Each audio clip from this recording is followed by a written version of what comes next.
ওয়াতিলকাল আইয়ামু নুদাবিলুহা বাইনান নাস। সাদাকাল্লাহুল আলিয়্যুল আযীম। সবাই পড়ি সাল্লাল্লাহু আলাইহি ওয়াসাল্লাম। ইসলামী আন্দোলন বাংলাদেশ নারায়ণগঞ্জ জেলা শাখা ও মহানগর কর্তৃক আয়োজিত আজকে কর্মী সম্মেলনের সম্মানিত সভাপতি, কেন্দ্রীয় নেতৃবৃন্দ, সকল স্তরের জনগণ ভাইয়ের আমার,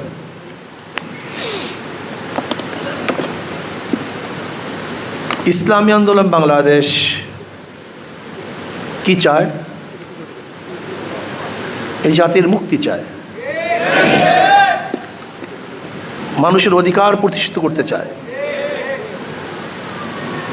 সাম্য, মানবিক মর্যাদা, সামাজিক ন্যায় বিচার প্রতিষ্ঠিত করতে চায়, বৈষম্য দূর করতে চায়। এই বৈষম্যের বিরুদ্ধে আমরা বারবার আন্দোলন করেছিলাম। বৈষম্য দূর করার জন্যই ব্রিটিশের বিরুদ্ধে আন্দোলন করেছিলাম। বৈষম্য দূর করার জন্যই পাকিস্তান নামে একটা দেশ গড়েছিলাম।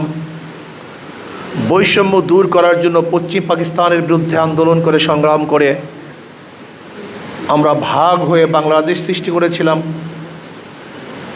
এই বৈষম্য দূর করার জন্য 53 বছর বারবার লড়াই করেছিলাম। 2024 5ই আগস্ট ব্রিটিশের বিরুদ্ধে বৈষম্য বিরুদ্ধে আন্দোলনে আমরা সাকসেস হয়েছিলাম। বৈষম্য চাই না, কিন্তু 5 তারিখের পরেও বৈষম্য চলছে। দীর্ঘদিন পর্যন্ত বৈষম্য শিকার আমরা হয়েছিলাম। ব্রিটিশ থেকে শুরু করে 2024 5ই আগস্ট পর্যন্ত সবচেয়ে বেশি বৈষম্য শিকার হয়েছিল মুসলমান। আপনারা জানেন কি জানি না, এদেশে সবচেয়ে বেশি বৈষম্য শিকার হয়েছে মুসলমান, এবং তার মধ্যে বেশি বৈষম্য শিকার হয়েছে আলেমরা। আজও হাজারো প্রতিষ্ঠান আছে বাংলাদেশে যেখানে টুপি পরে ঢুকা যায় না।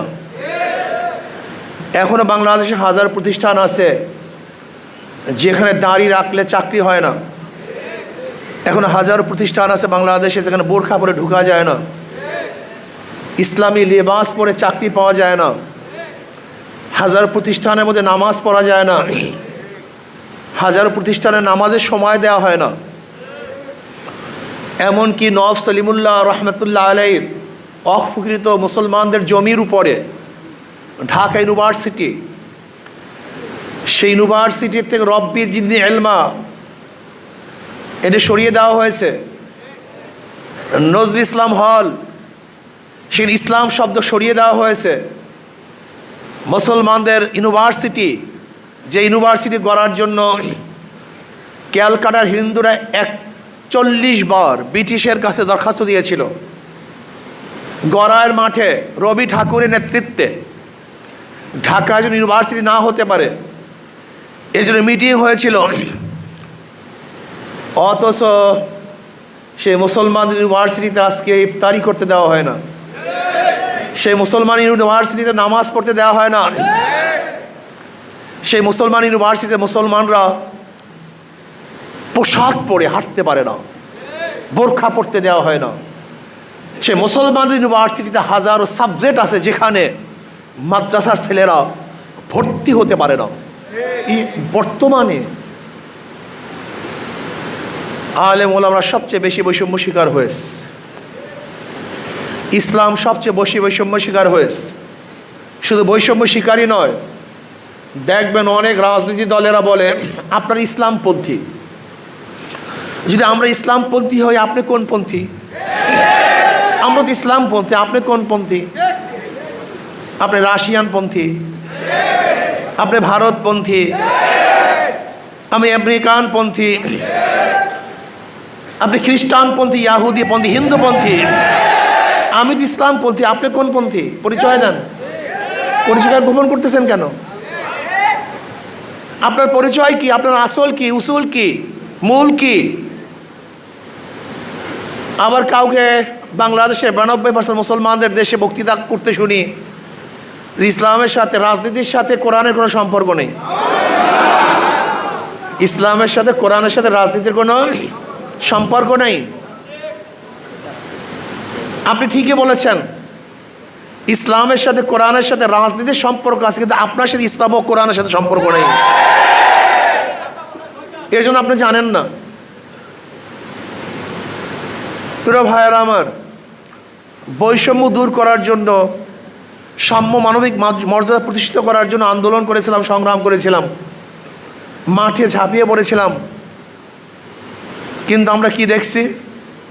এই যে দেখেন, আজকে আপনার নারায়ণগঞ্জের পত্রিকা দৈনিক উজ্জীবিত বাংলাদেশ, এই যে দেখেন, সিদ্ধিরগঞ্জে কথিত বিএনপি নেতার আপতাণ্ডব, দোকান লুটের পর জমি দখল, এই আজকে পত্রিকা, আপনাদের নারায়ণগঞ্জ পত্রিকা। এই কারণে রক্ত দিয়েছিলাম, এই কারণে মানুষ শহীদ হয়েছিল, এই কারণে আবু সাইদ মুগ্ধ জীবন দিয়েছিল, এই কারণে হাজারো আমাদের যুবক সন্তানেরা বিকলাঙ্গ হয়েছিল, অন্তত স্বীকার করেছে, হাত নাই পাও নেই, এই লুট এবং জমি দখল করার জন্য। আপনি গিয়ে দেখেন, এই নারায়ণগঞ্জ থানার মধ্যে মিথ্যা মামলার পাহাড়, এই মিথ্যা মামলার পাহাড়ের জন্য আবার আমরা আন্দোলন করেছিলাম। অবৈধ হত্যা করার জন্য কি আন্দোলন করেছিলাম? মানুষের উপর জুলুম করার জন্য আন্দোলন করেছিলাম? এর জন্য তো আন্দোলন কেউ করিনি। শুধু নির্বাচন নির্বাচন, আমরা সবাই তো নির্বাচন চাই, নির্বাচন চাই না এমন কোনো রাজনৈতিক দল নেই, সবাই নির্বাচনমুখী আমরা। কিন্তু নির্বাচন কবে দিবেন? কালকেই। হবেটা কি? আগামীকাল যদি নির্বাচন দেন, সুস্থ হবে, অবাধ হবে, নিরপেক্ষ হবে, গ্রহণযোগ্য হবে, লাভটা কি? সংস্কার করার আগে যদি আপনি নির্বাচন দেন, সেই নির্বাচন তো প্রশ্নবিদ্ধ নির্বাচন হবে, মানুষের আশা এবং আকাঙ্ক্ষার প্রতিফলন হবে না, মানুষ ভোট প্রয়োগ করতে পারবে না, আবারও দখলদারি হবে, চাঁদাবাজি হবে, কালো টাকার সরাসরি হবে। এই নির্বাচনের জন্য আমরা আন্দোলন করিনি, সংগ্রাম করিনি। আমরা কি চাই? আমরা চাই ইসলাম হুকুমাতের ভিত্তিতে সাম্য, মানবিক মর্যাদা এবং সামাজিক ন্যায় বিচার প্রতিষ্ঠিত করতে চাই, যেখানে ঋষি, কামার, মজদুর, জেলে, তাঁতি, মুসি, যেখানে সাদা এবং কালো, যেখানে মুসলমান, হিন্দু, বৌদ্ধ, খ্রিস্টান, যেখানে ধনী এবং গরিব, শিক্ষিত, মূর্খ, যেখানে পুরুষ এবং মহিলার প্রত্যেকটা নাগরিকের ন্যায্য অধিকার প্রতিষ্ঠা করা হবে,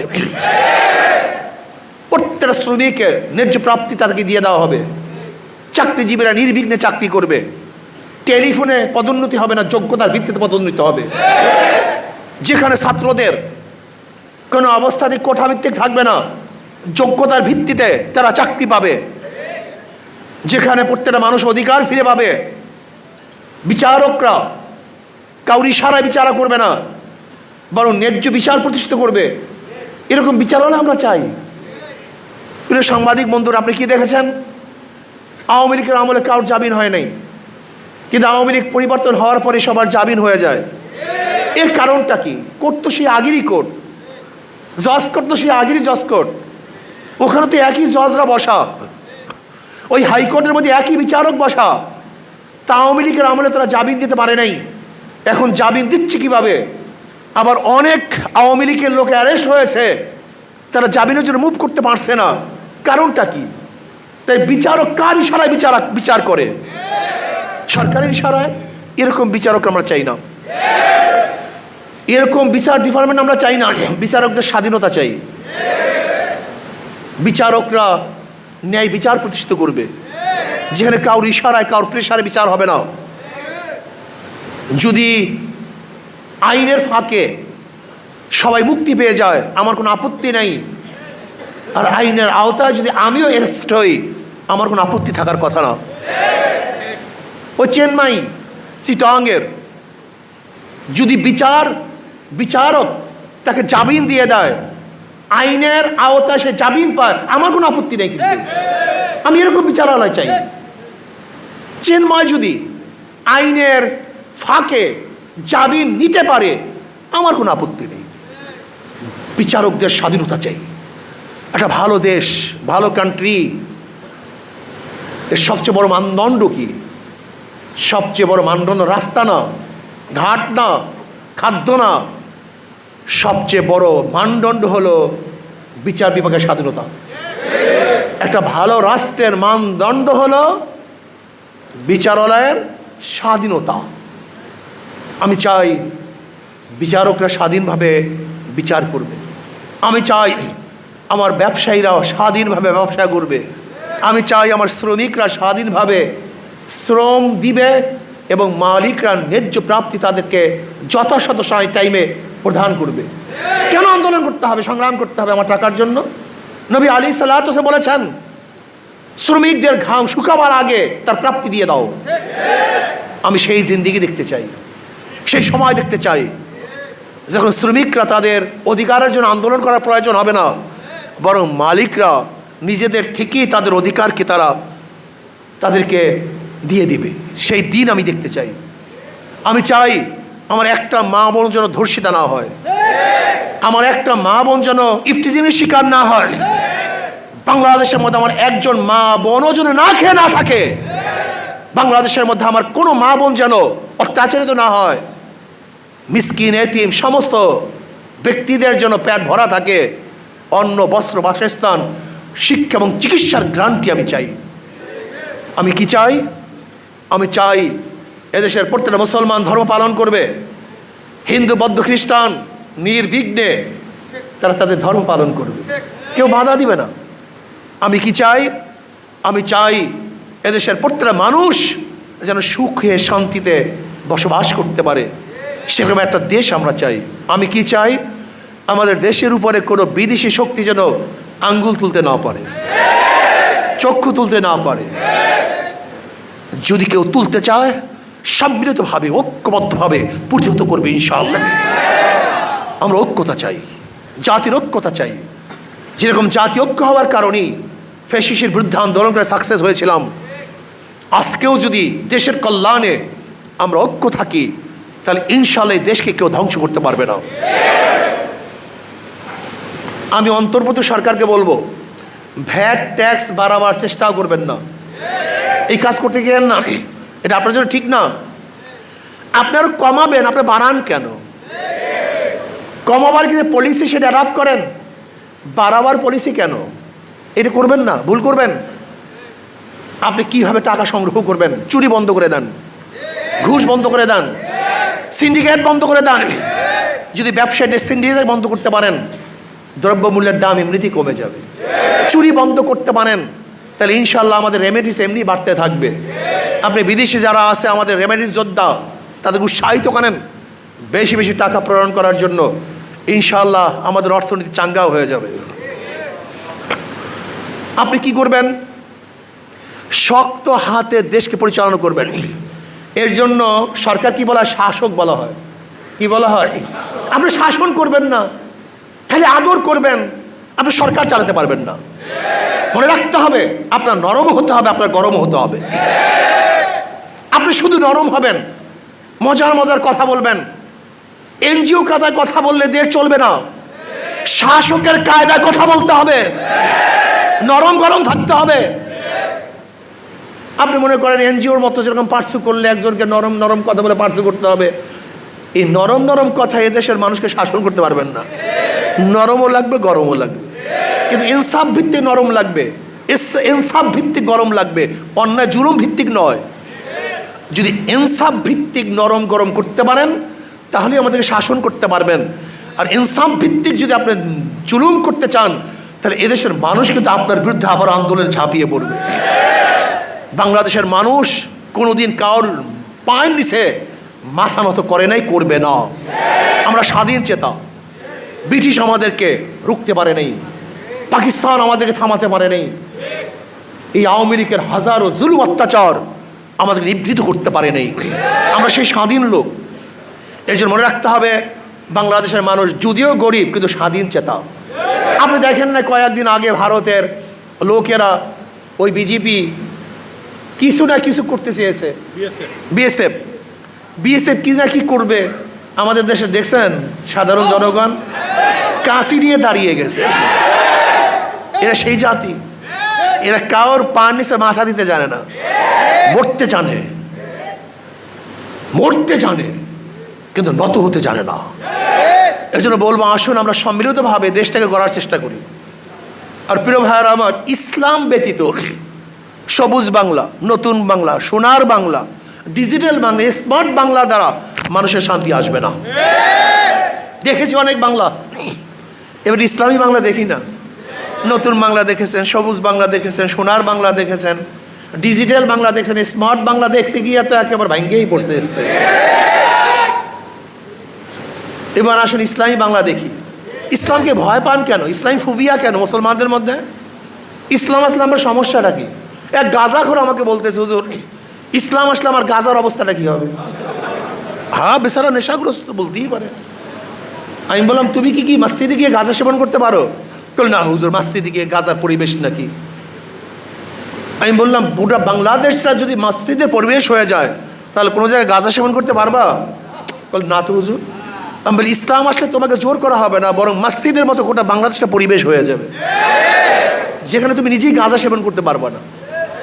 অনেকেই মনে করছেন আমার অবস্থা কি, আমার দাড়ির অবস্থা কি, আমার এইটার অবস্থা কি। ভাই, আমি ইসলাম সম্পর্কে জানিই না। ইসলাম এমন একটা পরিবেশ সৃষ্টি করবে যেখানে আপনাকে ভালো হতে আপনাকেই বাধ্য করবে। আপনি ভালো হতে যাবেন, আপনাকে প্রেশার দেওয়ার কিচ্ছু নাই, বরং আপনাকেই আপনি মনে করবেন, উফ আমি আর খারাপ থাকবো না, আমি আর ঘুষ খাবো না, আমি আর চুরি করবো না, আমি আর ডাকাতি করবো না, আমি ইফটিজিং করবো না, আমি ধর্ষণ করবো না। এটা আপনিই বলবেন। এই পরিবেশ আমরা সৃষ্টি করতে চাই। এর জন্য ভয় পাওয়ার কিছু নেই। আমার মা বোনেরা বলে, ইসলাম আসলে মনে হয় আমাদেরকে বস্তাবন্দি করে ফেলবে। তুমি কি জানো, ইসলাম আসলে তোমার মর্যাদা অনেক বেড়ে যাবে, তুমি শিক্ষিত আরো বড় হবা, তুমি ধনী হয়ে যাবা, তোমাকে ন্যায্য অধিকার প্রতিষ্ঠিত করা হবে। তোমাকে দিবে সমাজ অধিকার না, আমি সম অধিকার চাই না, আমি কি চাই? ন্যায্য অধিকার। আমার মার অধিকার অনেক বেশি, আমার দাদা আমার নানুর অধিকার অনেক বেশি। কি কথা ঠিক না? আমি আমার মাকে আমার স্ত্রীর অধিকার দিতে চাই না, বরং আমি আমার মাকে স্ত্রীর চেয়ে 1000 গুণ বেশি অধিকার দিতে চাই। তার মানে আমি ন্যায্য অধিকার প্রতিষ্ঠা করতে চাই, সম অধিকার নয়। আজকে মহিলাদের জন্য সংরক্ষিত কোঠা, এটা আমি চাই না। কেন? সংরক্ষিত কোঠা যদি রাখেন, এটা মহিলাদেরকে অপমান করা হয়, দুর্বল ভাবা হয়, তারা অযোগ্য। না তো সংরক্ষিত কেন? কথাটা বুঝতে পারি না তো সংরক্ষিত কেন? তারা সরাসরি নির্বাচন করবে, কোনো সংরক্ষিত আসন থাকবে না, সরাসরি নির্বাচন অংশগ্রহণ করবে। না ইউনিয়ন পরিষদে, না জেলা পরিষদে, না কোনো নির্বাচনে বা কোনো পরিষদে বা সংসদে কোনো জায়গায় সংরক্ষিত কোনো আসন আমি চাই না। মহিলারা কি করবে? সরাসরি নির্বাচন করবে। সমস্যা কি? তারা নির্বাচন করবে, তার উইন হবে, তাদের শক্তি থাকবে। কিন্তু আপনি সংরক্ষিত করতে চান কেন? দুর্বল ভাবছেন মহিলাদেরকে। এই জায়গায় বলেন সমান অধিকার, আর ওই জায়গায় এখন সংরক্ষিত আসন, এই দুইটার মধ্যে তো আপনার কনফিউশন চলতেছে। এটা হয় না। আসেন আমরা মহিলাদেরকে অধিকার প্রদান করব। কি অধিকার? ন্যায্য অধিকার। জোরে বলেন, কি অধিকার? প্রত্যেকটা মানুষের ন্যায্য অধিকার আমরা প্রতিষ্ঠিত করব। শ্রমিকদের ন্যায্য অধিকার, জেলেদের ন্যায্য অধিকার, চামারদের ন্যায্য অধিকার, মুসিদের ন্যায্য অধিকার, চাকরিজীবীদের ন্যায্য অধিকার, ব্যবসায়ীদের ন্যায্য অধিকার, পুরুষদের ন্যায্য অধিকার, মহিলাদের ন্যায্য অধিকার, মুসলমানদের ন্যায্য অধিকার, হিন্দুদের ন্যায্য অধিকার, খ্রিস্টানদের ন্যায্য অধিকার। প্রত্যেকটা ধার্মিকের ন্যায্য অধিকার প্রতিষ্ঠিত করব। যার যে অধিকার আমরা প্রতিষ্ঠিত করব। ইসলামের বাহিরে এই অধিকার কেউ কাউকে দিতে পারবে না। চোরের মাধ্যমে চুরি বন্ধ হয় না, ধর্ষকের মাধ্যমে ধর্ষণ বন্ধ হতে পারে না। চাঁদাবাজের চেহারা পরিবর্তন হয়েছে, চাঁদাবাজি বন্ধ হয়নি। হবে না রে পাগল, হবে না, হবে না রে পাগল। একজনের নাম এ, একজনের নাম বি, একজনের নাম সি, তিনটাই সুর। ধরে নেন ক্ষমতা আছে এ, সে কি করবে? হটাও এ বসাও বি, সে কি করবে? হটাও বি বসাও সি, সে কি করবে? দল এবং নেতার পরিবর্তন হয়েছে, নীতি ও আদর্শের পরিবর্তন হয়নি। এই 53 বছর পর্যন্ত এই দল বাদ দিয়ে আর এক দল, আর এক দল বাদ দিয়ে আর এক দল, আর এক দল বাদ দিয়া এক এ পরিবর্তন বি, পরিবর্তন সি, চুরি বন্ধ হয় না, হবে না। এই জন্য আসুন, মাদার গাছ লাগিয়ে আমের আশা করা যায় না, তেঁতুল গাছ লাগিয়ে মিষ্টি ফলের আশা করা যায় না। চোর ডাকাত বদমাশ ধর্ষকদের মাধ্যমে কোনোদিন ধর্ষণ বন্ধ হতে পারে না। এই জন্য আমাদের শায়খ মুর্শিদ নব্বরাল্লাহু বারাকাতুহু বলেছেন, শুধু নেতা নয়, নীতির পরিবর্তন চাই। আসুন না, এই যে ইঞ্জিনিয়ার আশরাফুল আলম বুয়েটের ছাত্র, কিন্তু যেমন তো ইঞ্জিনিয়ার, বুয়েটের ছাত্র সিভিল ইঞ্জিনিয়ার, দেখেন আজকে অবস্থা নেই, মনে হয় যেন বিশাল ফেরেশতা। আমরা কি চাই? এরকম নীতি আদর্শ পরিবর্তনের ভিত্তিতে এমন একটা সমাজ উপহার দিতে চাই, যারা বড় বড় প্রফেসর হবে, ডক্টর হবে, ব্যারিস্টার হবে, বড় বড় শিক্ষিত হবে, উঁচা লেভেলের চাকরিজীবী হবে, কিন্তু দেখলে মনে হবে যেন মানুষ, এরা সালেম না, এরা বাঘ না, এরা হিংস্র প্রাণী নয়। অফিসার মানে অবিচার। এখন অফিসার কি হয়ে গেছে? যাদের কোনো বিচার নাই, অবিচার হয়ে গেছে। না, আমরা অফিসারদেরকে ন্যায় বিচার যেন করতে পারে, মানুষকে যেন মূল্যায়ন করতে পারে। আজকে একটা কোর্টে ঢুকবেন, ডিসি কোর্টে ঢুকবেন, সচিবালয়ে ঢুকবেন, যে মানুষ আসে না, জানোয়ার আসে না। আশরাফুল মাখলুকাত, প্রত্যেক মানুষকে শ্রদ্ধা সম্মান করতে হবে। ইসলাম ব্যতীত এই মূল্যবোধ কোনো মানুষের মধ্যে আসতে পারে না। ইসলামী প্রত্যেক মানুষকে গুরুত্ব দেয়। ইসলাম শুধু মানবতার জন্য নয়, ইসলাম গোটা মাখলুকাতের জন্য। ওমর ইবনে খাত্তাব রাদিয়াল্লাহু ফরমাইছেন, আমার খেলাফতের আমলে যদি ফোরাতের কুলে একটা কুকুর না খেয়ে মারা যায়, আমি ওমরকে জবাব দিতে হবে। যেখানে ইসলাম একটা কুকুরের চিন্তা করছে, সেখানে আশরাফুল মাখলুকাত নিয়ে ইসলাম কিভাবে তার অপেক্ষা রাখে না। কাজে আসুন আমরা সব ইসলামী হুকুমাত কায়েম করার চেষ্টা করি। আর আমার শেষ কথা হলে, একবার শেষ কথা, নির্বাচনে যারা অংশগ্রহণ করে, যারা নৌকা নিয়ে নির্বাচন করে, তারা নৌকা চালাতে পারে না। যারা ধান নিয়ে নির্বাচন করে, ধান কাটতে পারে না। যারা নাঙ্গল নিয়ে নির্বাচন করে, নাঙ্গল নিজেরা বইতে পারে না। যারা কাঁচি নিয়ে নির্বাচন করে, নিজেরা ধান কাটতে পারে না। যারা গরুর গাড়ি নিয়ে নির্বাচন করে, নিজেরা গরুর গাড়ি চালাতে পারে। কিন্তু হাত পাখা এমন এক প্রতীক, যে নির্বাচন করে সেও চালাতে পারে, যারা নির্বাচন করে তারাও চালাতে পারে। হিন্দুরাও চালাতে পারে, মুসলমানরাও চালাতে পারে, ছোটরাও চালাতে পারে, বড়রাও চালাতে পারে, গরিবরাও চালাতে পারে, ধনীরাও চালাতে পারে। এটা শান্তির প্রতি হাত পাখা, এটা সবার প্রতি হাত পাখা। কারেন্ট ফেল করবে, হাত পাখা ফেল করবে না। আচ্ছা আসুন আসুন আমরা সম্মিলিতভাবে হাত পাখায় ভোট দেই, হাত পাখা ইনশাআল্লাহ।